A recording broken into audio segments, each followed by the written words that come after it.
Welcome to the meeting room at Global TV Talk Show, a broadcast service of globalbusinessnews.net. This episode from the meeting room of Global TV Talk Show is brought to you by The Bridge School, the accredited international online private school of choice, at bridgek12.org. Porch Light Rental and Destination Services. Reduce your renter lump sum or managed relocation costs. Visit them at porchlightrental.com. Cube Monk, featuring the world's first smart cube. Track your goods with our advanced GPS system. Welcome to the future of moving and relocation at cubemonk.com. Primestone Partners, featuring corporate, government, and developer housing solutions, as well as senior-level advisory services. Find them at primestonepartners.com. And by heirs.com. With our full range of services, we can help design and manage your international relocation.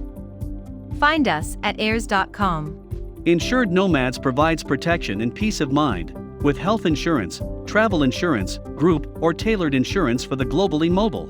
Visit us at insurednomads.com. And by International Auto Source. We are the vehicle experts for expats, featuring all major brands of automobiles with flexible solutions and financing. On the web at intlauto.com. Become a global player in your field. Cross Culture to Go provides virtual support for your global business and career success. We can help you thrive in 140 plus countries and markets. On the web at crossculturetogo.com. This is Ed Cohen in Southern California, and this is Global TV Talk Show, a broadcast service of globalbusinessnews.net. Go check it out. Our very special guest today is Vicki Znavor, and the business executive, retired, I guess is the right word, and then became an author and coach. Mm-hmm. And so let's welcome Vicki. Hello. Hello. So great to be with you. I really appreciate you having me on the show, Ed. Thank you. So where do we find you? What time zone are you in? I'm in Central Time Zone, so I live in Indiana. I see. Mm-hmm. Cool. All right. All right. So your new book has been out since January. Now, this is a self book. I mean, a autobiography. Well, there are certainly autobiographical elements to the book for sure. I mean, I think it's really important that whenever you put out work into the world, that it reflects a little bit about who you really are and what you've experienced. That's so important.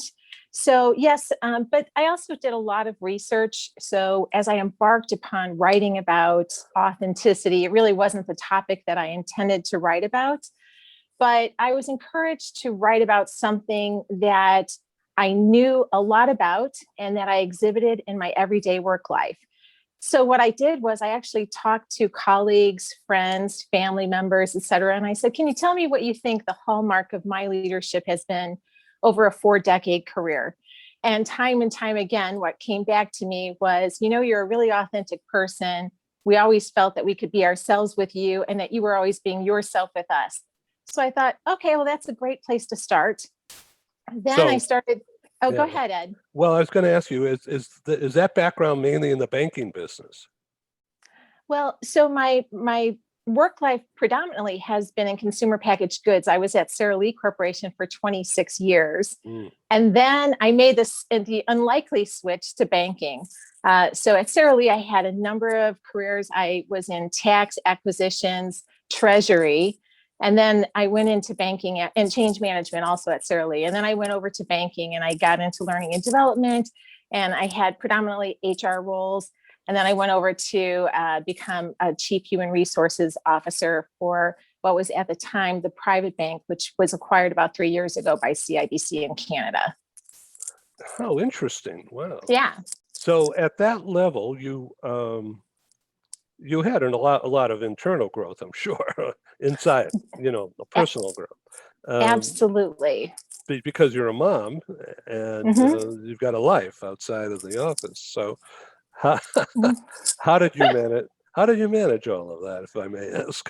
Yeah, no, you know what? And this is one of the things I talk a lot in my book about your life story and how important it is to understand and honor that story. And I would say it took many years for me to truly honor my story, because I think it's unusual in that when I got out of high school, I was a great high school student. I didn't have the money to go to college in the normal way, so I went right to work.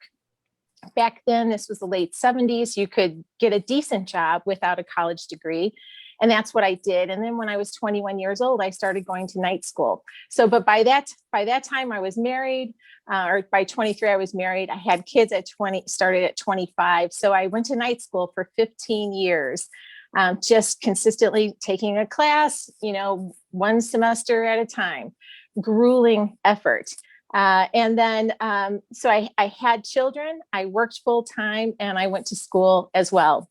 So, I'm so honored to frankly be a woman, because I think so many women do so many amazing things in their lives and their careers. This isn't, completely atypical. A lot of people go to school at night, but I'm really proud of my story. It made me a much more empathetic, and self-aware executive. And I'm glad I did it. You never know if it's going to work out in the end. But I'm glad that my story is my story, and I honor it. Yeah, you own the story, and that's part of your Yeah, book. That's part of that's your right. book, bringing your whole self to the job. That's right. Absolutely. Because, we try to divorce ourselves sometimes from those stories. And my book does walk you through, how to identify those pivotal moments in your life that have made you who you are. There's somewhere between 5 and 7 stories that you can probably pinpoint. You say, that's why I do what I do on the job. But my life story certainly influenced the decision making that I did over the years, and also how I showed up at work for the people on my team and my colleagues with whom I worked with every single day. Fascinating. So, do you have the book in front of you? I do, of course. Yes. Okay, so pick out one chapter. Okay. Just open the book. Sure. And what do you land on? Where do your fingers take you? Sure. Well, chapter 7, and I must say that it's probably because this is my favorite chapter, but it's called "What You Stand For and Why You're Here." Uh-huh. Okay, do a dive on this. So, this chapter is really about, I certainly lead you up in the first 6 chapters of what all these things mean. But chapter 7 is really taking a deep dive on how do you understand what those pivotal moments in your life are. What did you learn, and how do you show up as a result of those pivotal moments? For example, I'll give you a quick story. My father was a Mexican migrant worker, and he had very dark skin. I lived in a town where there were very few families of color in my town. My dad would walk down the street and he would be called, discriminatory names, things like that, almost every single day. So that was one of my pivotal stories, because as a child, I would watch the pain on my father's face. My dad was a really happy-go-lucky guy, and he would always say things back to them like, "Have a good day," or "Yeah, I know, but have a good day," that kind of thing. But I saw the pain on his face. I felt the pain as a small child, that kind of thing. And what I recognized when I did the exercise in the book was that that's why I feel so strongly about diversity and inclusion in the workforce. That's why I feel so strongly about discrimination of any kind, et cetera. So this chapter helps you walk through that type of experience and how it can influence your behaviors as an adult and in the workforce. So you're living it, you have lived it, and you could Yes. see in the particularly younger women who are caught up in everything that's going on right now. And your voice is needed. Yeah, thank you so much. I think that this is what's so important. If I think about the women before me who have lifted me in so many ways, and as we all evolve in our careers, whether you're male or female, whether you're white or a person of color, we have a responsibility and an obligation to help those people who are, behind us. So that ultimately, I definitely believe that if each of us can contribute in our own special and authentic way, the world truly can become a better place. Okay, let's talk about the boss in Mhm. general. All right. Looking back at your work life, but now applying it to today, uh, Mhm. where the boss doesn't have your perspective, Mhm. and rather than just talk the good talk, how can a transformation occur within companies now, given the pandemic and offices for the most part have been closed and Mhm. beginning to reopen? Um, Things are going to be different. People are different. Yeah. They're speaking up on their own and getting a voice, Mhm. not being afraid to give feedback, to talk back. Um, Yeah. I mean, I think one of the things is, certainly after some of the events in the last year or so, a lot of companies published really eloquent statements about their beliefs and their dedication to diversity and inclusion. And so that's a really nice poster, so to speak. And now what I think is companies now have to, and boards have a significant responsibility as it relates to this, to hold their executives accountable for truly demonstrating those behaviors. And if they don't, that they should understand what the consequences of not doing so would be, and they should hold them accountable. And this is where the rubber meets the road, because you may have executives who are great at their jobs, but they don't really live up to the values of the company. I actually write about a person in my book who didn't live up to these beautiful, eloquent posters that we had at Sara Lee at the time.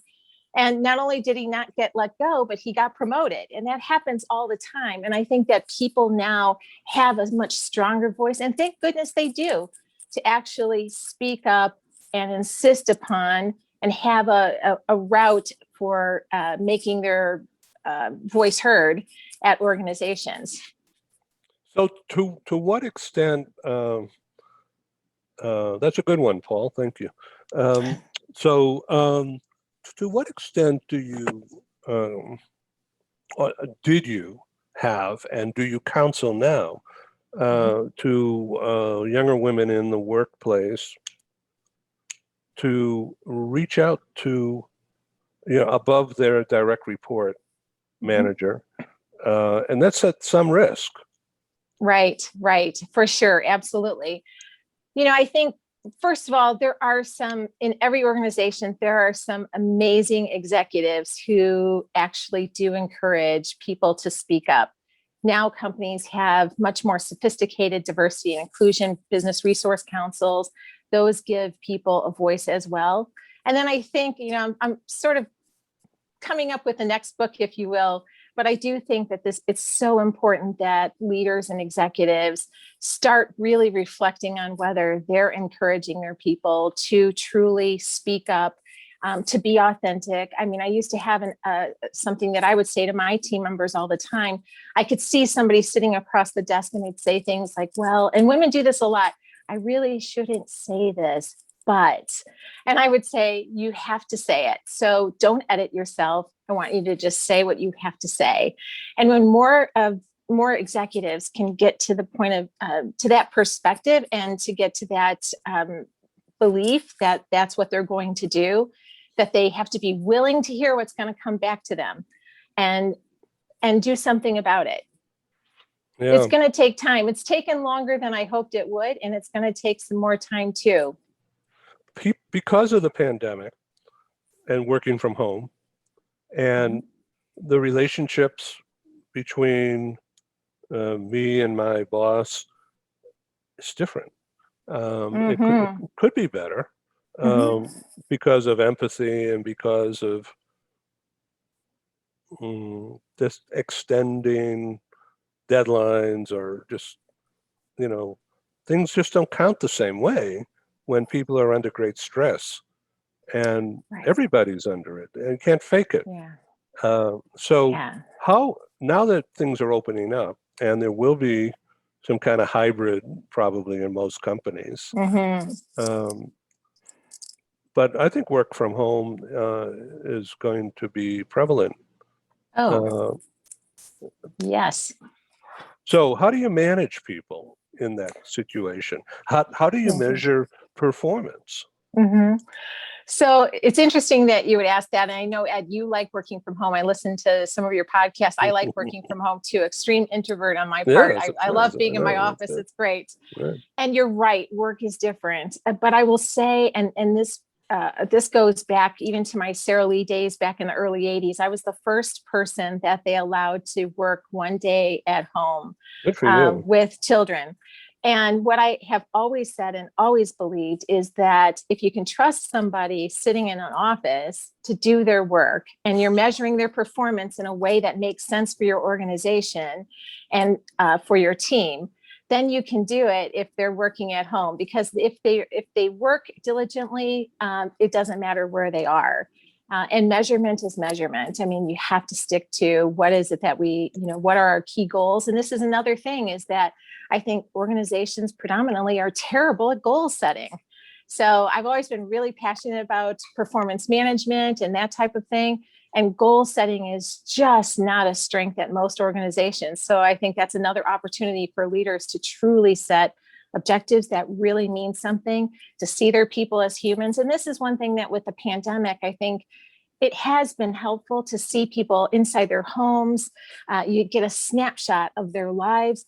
There is some empathy because these people are teaching their children and managing that and everything all at one time. So I do think even the most mediocre of managers have stepped into a zone that is starting to feel a little bit more comfortable. I know in banking for years we were told, gosh, people really can't be trusted to work at home. And now they have, and guess what? They've done great. So I think that's a good thing. Now, the impact of you working from home is that even though you told your kids to don't come in the room, but if you really do, that kind of thing, but they see you in a different world, in a different light, and how they think about you. Oh my, mommy's acting a little weird, unless you've created an environment for speaking out and asking questions. Which is Right. That's the same as a manager. Absolutely.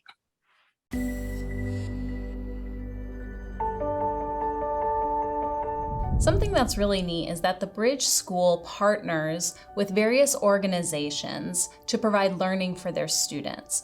For example, we partner with a major ballet company, and we are able to enroll several of their students into our school. So now not only is the student able to participate in a school and have a seamless transition while they're very active in their ballet career, but now they have other dancers that are with them that are doing some of the same courses. So it's almost becoming a camaraderie where they're taking similar courses, they're working together on their ballet, and really being able to form this great partnership with these organizations to provide a needed service. A lot of times there are student athletes who will spend hours and hours at the gym or at the basketball courts, wherever it is. And if they're attending a traditional school, they're in school from 8 to 3. They get a quick snack, and then they're at the gym for 3 to 4 hours in the evening. Coming to us and having that partnership, they're able to break that up throughout the day. They can have a morning practice, get some schooling in, have an afternoon practice, finish their schooling in the evening.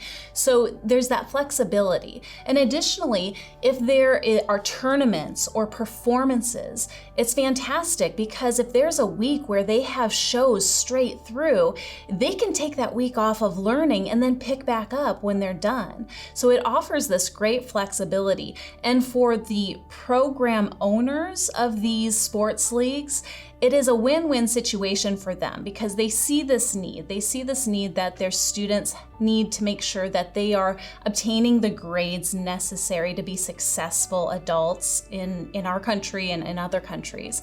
But it provides them an environment where they can be successful at both.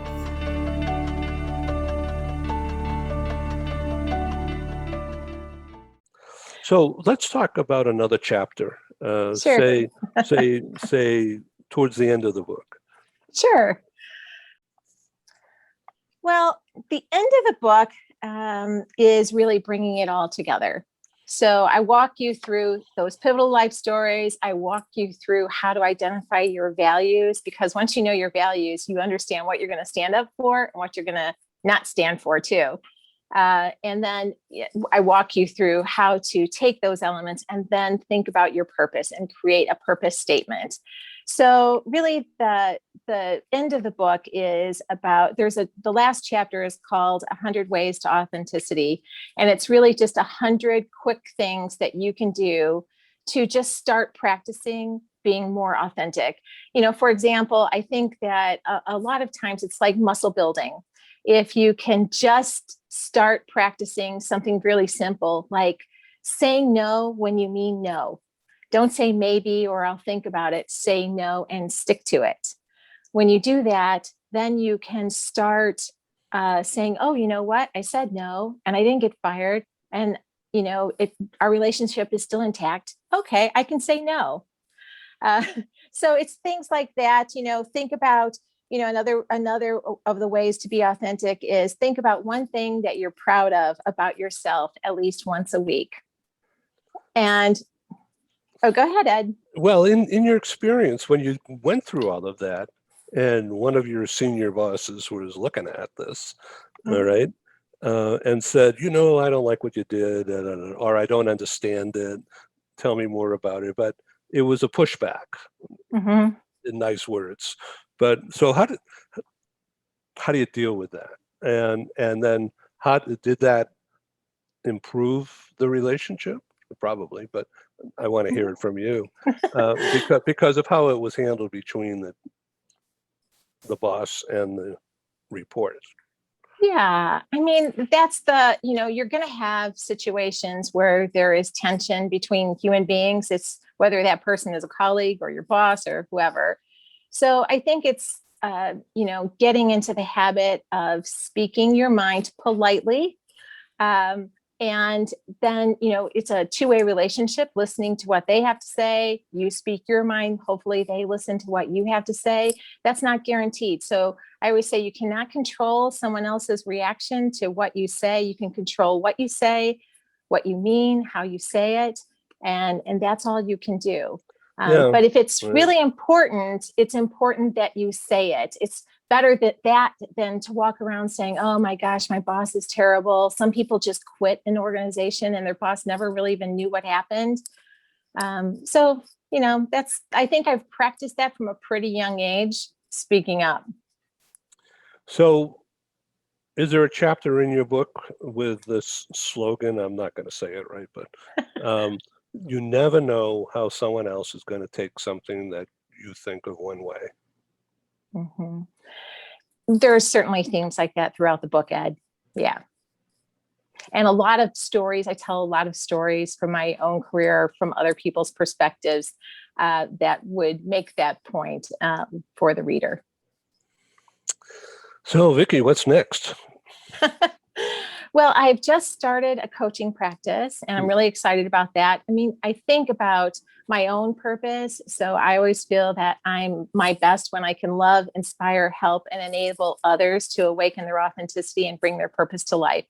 In all of my positions that I've ever had, there's been some element of that in my work, and coaching seems to be the next best step for me. And then, I love meeting people like you. I'm doing a lot of a media tour in the next several months. And then I do think that there's probably another book. I loved writing. I didn't know that about myself. So I knew I liked writing. I just didn't know writing a book is really hard work. But I loved it. So there's a format, a structure that you just like an engineering blueprint. Yeah, it actually is a little bit like that. You sit down at the beginning and you do an outline. And that forces you to think about the ideas that you're going to bring forward. It also conjures up a lot of, I'll say it, emotions, because I didn't want to write about something that didn't mean a lot to me.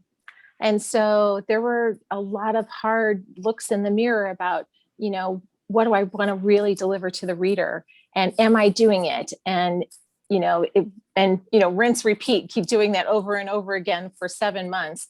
So, yeah, I think that that's what you have to do. And, every human being at one point or another, in whatever way that makes sense for you, it's important that you're able to look in the mirror and say, did I do my best, in this lifetime? Did I make someone else's journey a little bit better? Am I proud of how I lived my life? And these are ways for me that I was able to bring that to life. So, Vicki, hold up the cover one more time. Sure. Yeah. Okay. And the tagline, the path to owning your life story and fulfilling your purpose. So yes. Owning the path, meaning Mm-hmm. it doesn't happen right away. There's a pathway. It's a path. Yes. And, great insight, Ed. Great catch there, because the reason why I put reawakened in the title is that, if you think about your own life story, it's something that happens over and over again. My authenticity at age 21 was different than it was at age 35. And it's different at age 55. And now that I'm 60, it's different at age 60. And so it's a constant thing, knowing yourself, adjusting, and it all starts to make sense over time. You don't look it. Oh, thank you. Thank you. We've been talking with Vicki Znavor, and that's how you find her on LinkedIn. Yes. Great. Thank you for being our guest. Please come back. Oh, my pleasure. I'd love to, Ed, and really enjoyed meeting you. Thank you. Thank you. Thank you for joining us in the meeting room at Global TV Talk Show. Have a wonderful day, and stay safe.